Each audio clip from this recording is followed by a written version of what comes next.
ৰাজ্যৰ চৌদিশে হেঁপাহৰ ভোগালীৰ উল্লাস পিছপৰি ৰোৱা নাই ধুবুৰী জিলাৰ দক্ষিণ পাৰৰ অতিকৈ ভিতৰুৱা অঞ্চলৰ পোৰাভিটাবাসী ৰাইজেও ৰাজ্যৰ ভিন্ন প্ৰান্তৰ লগতে সমান্তৰালকৈ সংখ্যালঘু প্ৰধান অঞ্চলতো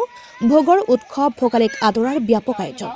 নৈপৰীয়া অঞ্চলৰ যাতায়াতৰ একমাত্ৰ ব্যৱস্থা যন্ত্ৰচালিত নাওৰ আৰ্হিত ভেলাঘৰ নিৰ্মাণ কৰিছে নৈপৰীয়া ৰাইজে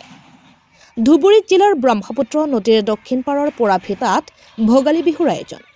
পোন প্ৰথমবাৰৰ বাবে ভোগৰ উৎসৱ ভোগালী বিহু উদযাপন কৰাৰ বাবে পোৰাভিটাবাসী ৰাইজৰ মাজত ব্যাপক উৎসাহ উদ্দীপনা দেখিবলৈ পোৱা গৈছে নাও জাপি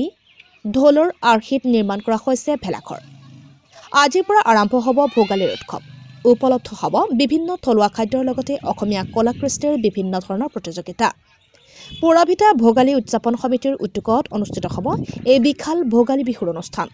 সমূহ ৰাইজৰ সহায় সহযোগিতা কামনা কৰিছে পোৰাভিটা ভোগালী বিহু উদযাপন সমিতিয়ে আমাৰ ইয়াতে বিহু পাতাৰ যি উদ্দেশ্য হল আমাৰ আপোনাৰ 98% মানুহ সংখ্যালঘু মানুহ এই সংখ্যালঘু অঞ্চলত আমি যে বিহু পাতিবলৈ ওলাইছো সঁচাকৈ আমি এটা গৌৰৱ অনুভৱ কৰোঁ কাৰণ 98% মানুহ এই সংখ্যালঘু মানুহ আৰু 2% মানুহ আপোনাৰ হিন্দু মানুহ বা বেলেগ কাষ্টৰ মানুহ আৰু আমি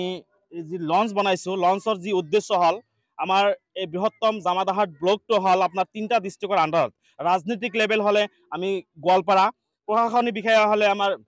দক্ষিণ শালমাৰা মানকেশ্বৰ আৰু DC অফিচৰ কাম হ'লে আমাৰ ধুবুৰী যাব লাগে তো ধুবুৰী বা হাটচিংমাৰী যাতায়াতৰ আগত মূল তাৰমানে যাতায়াতৰ মূল আহিলেই হৈছিল এই লঞ্চ বা নাৱৰ বাহিৰে আমি যাব পৰা নাছিলোঁ কিন্তু এতিয়া হাটচিংমাৰী বা গোৱালপাৰা যাব লগা হ'লে গাড়ী দি যাব পাৰোঁ কিন্তু ধুবুৰী যাব লগা হ'লে এতিয়াও লঞ্চৰ বাহিৰে আমি যাব নোৱাৰোঁ তো সেইকাৰণে আমি লঞ্চ বনাইছোঁ লঞ্চ যাতে আমাৰ পৰম্পৰা যাতে ৰক্ষা হয় আমি এইবাৰ দ্বিতীয়বাৰৰ বাবে আমি ভোগালী বিহু আমি উদযাপন কৰি আছোঁ প্ৰথমবাৰ আমি কৰিছিলোঁ অলপ চলপ কিন্তু এইবাৰ দ্বিতীয়বাৰৰ বাবে আমি ধুনীয়াকৈ জাকজমকভাৱে ভোগালী বিহু পালন কৰি আছোঁ ইতিমধ্যে আমি জাপি বনাইছোঁ ঢোল বনাইছোঁ পেঁপা বনাইছোঁ ইপিনে আৰু ভেলাঘৰ আছে ভেলাঘৰত আপোনাৰ পিঠা লাড়ু তাৰপিছত আপোনাৰ বিভিন্ন ধৰণৰ প্ৰতিযোগিতা হ'ব দোকানপাট হ'ব আমাৰ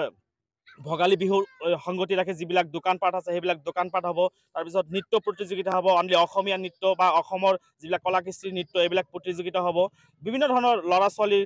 খেল ধেমালি হ'ব আৰ্ট প্ৰতিযোগিতা হ'ব বিভিন্ন ধৰণৰ খেল ধেমালি হ'ব এই ভোগালী বিহুৰ সংগতি ৰাখি হয় আমি অহাকালি আমি ভোজ ভাতৰ আয়োজন কৰিছোঁ আমি ইতিমধ্যে হাঁহৰ কাৰণে আমি পঠাই দিছোঁ মানুহ হাঁহ খন্তেক পিছতে হাঁহ আনি আমাৰ ইয়াতে ফিল্ডত মানে আনিব অহাকালি আমি ধুনীয়াকৈ আমি ভোজ ভাতৰ আমি আয়োজন কৰিছোঁ আপোনালোকৰ নিমন্ত্ৰণ থাকিল যাতে আপোনালোকে আহে আজি আমি এইটো পাই নথৈ আনন্দিত হৈছোঁ যে আমাৰ অসমীয়া কালচাৰ যিটো ভোগালী বিহু ইয়াত পাতিছে উৎসৱ হৈছে আমি নথৈ আনন্দিত কিন্তু এইটো আমাৰ এইবুলি প্ৰথম আমাৰ মানুহবিলাকে সেই ভোগালী চাবলৈ বেলেগ জেগাত যাব লাগে কিন্তু এতিয়া আমাৰ এই ল'ৰা ছোৱালীবিলাকে যে আমি অসমীয়া কালচাৰটো পালন কৰিব বিচাৰিছোঁ বা সিহঁতক নথৈ আনন্দিত বুলি আমি ক'ম কাৰণ এইখিনি যিটো ঢোল পেঁপা জাপি আৰু আমাৰ ব্ৰহ্মপুত্ৰ নৈপৰীয়া মানুহবিলাকৰ যিটো আমাৰ প্ৰথম লঞ্চ দি আমি সেই ধুবুৰীত যাব লাগে যাৰ কাৰণে এইটো লঞ্চো ইয়াতো বনাইছে দেখি খুব ভাল লাগিছে